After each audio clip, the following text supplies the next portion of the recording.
I'm Megan Skidmore, and welcome to the Beyond the Shadow of Doubt. I'm a woman, daughter, sister, spouse, mother, life coach, and person of faith on a mission to normalize asking questions and allowing doubts on a faith journey and all aspects of life. Join me as I bring this traditionally taboo topic out of the shadows of shame and into the light. I firmly believe we normalize through more talking and engaging in discussion. More talking peels back, exposes, and erases the layers of shame associated with asking questions and allowing doubts. When we are more authentic about our journey, we are more powerful because shame has no power in the face of authenticity.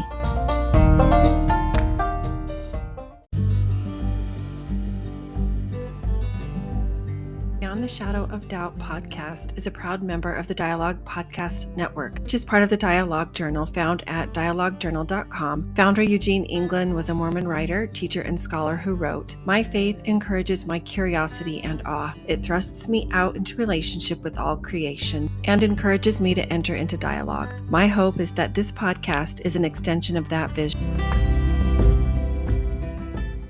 Hello, everyone. Thank you for joining me on the podcast. Today, I am going to talk about three important concepts that have been on my mind, and that is emotional childhood, manuals, and boundaries. And they're all interrelated, and let me explain. While I was at life coach school, we learned about these, and this is taken from our training manual. Emotional childhood occurs when grown adults have not matured past childhood in terms of managing their emotions. They react to their emotions or act out or avoid emotions rather than taking full responsibility. In short, emotional childhood is not taking responsibility for how you feel. Our coach and mentor, Brooke Castillo, taught that often the way that we've been raised is to believe that our feelings are caused by the external world. So think about it in these terms. Think about how parents will often talk to a child. Did that classmate hurt your feelings? Or did your sissy push you over, even if it was an accident? Did your sissy push you over and make you cry? Or picture a young child who is hungry, sick, in pain, and so on. They will cry or maybe act out in some way in order to get something, whether that's attention, food, a blanket, a pat on the head with an assurance of everything's going to be fine. So they'll do this, they'll cry or act out in some way in order to change, to get something in order that they'll change the way that they feel, because they do not see the source of their feelings as internal. Everything around them is causing it, and they are attempting to change it. Brooke shared, most of us are still functioning as emotional children. It's not something we do on purpose. Most of our parents still function as emotional children, and this perpetuates the cycle. When we're functioning as emotional children, we're blaming other people for how we feel, how we act, and for the results that we get in our life, end quote. So even as we increase our self-awareness through coaching, and we start to become more familiar when we are acting in emotional childhood versus leaning into emotional adulthood, it's not a one and done thing. It's an ongoing process, and it ebbs and it flows. We, of course, do not use this concept to demean or shame ourselves or others. We never use coaching tools against ourselves or others. This can be used as a tool to help us determine when we are acting in our power versus giving it away, or perhaps redirecting it using blame or in a place of self-counterfeit, which would be like acting in the victim role. So then part of this responsibility is honoring what you need by placing boundaries or acknowledging if you are stuck in a manual of the way things are quote unquote supposed to be, or how you think a person should be acting or what they should be saying. And I'll get into that in a little bit. As Brooke puts it, if we can figure out how to be emotional adults, everything changes because most of us are taught, raised, and groomed into emotional childhood well into adulthood. So I mentioned the concepts of manuals and boundaries. So let me define those. A manual is an instruction guide that we have for someone in our lives about how we would like them to behave so that we can then feel good and happy. We don't generally tell the other person what's in our manual. We don't even realize that we have it. And we certainly don't see the pain that it is causing us. We've created this manual and we think the other person should just know that this is what you need to do and how to treat us. And she says, while it may seem justified to have expectations of other people, it can be very damaging when your emotional happiness is directly tied they're behaving a certain way. So this manual, this is an instruction book that we've subconsciously written about and for other people to follow so that we can then feel good. If you are living an emotional childhood, believing that others or external sources are responsible for how you feel, then it follows that you have, quote, written manuals with expectations placed on external sources of how to behave and what to say so that you can feel good. This manual, it's instructions for others. It's an attempt to control our circumstances. Now, of course, none of this is real. We've created it in our brain, but we live our lives as though it is real due to our lack of awareness. So some examples, for instance, drivers. Have we written manuals about drivers?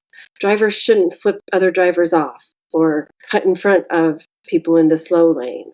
Or people in line at the pharmacy should be more polite when they're waiting on their prescriptions or waiting on their turn. Can you tell what my experiences recently with the manual have been?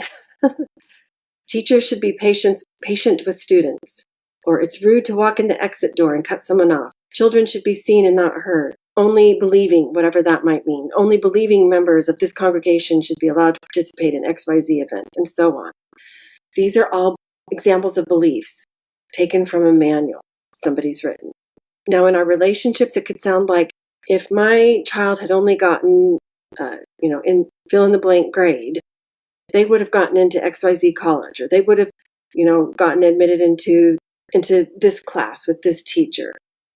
Or another example is the reason I have nothing is because my siblings, quote unquote, borrowed money from my parents, which was my inheritance, and they never paid it back. It's their fault I don't have more for retirement.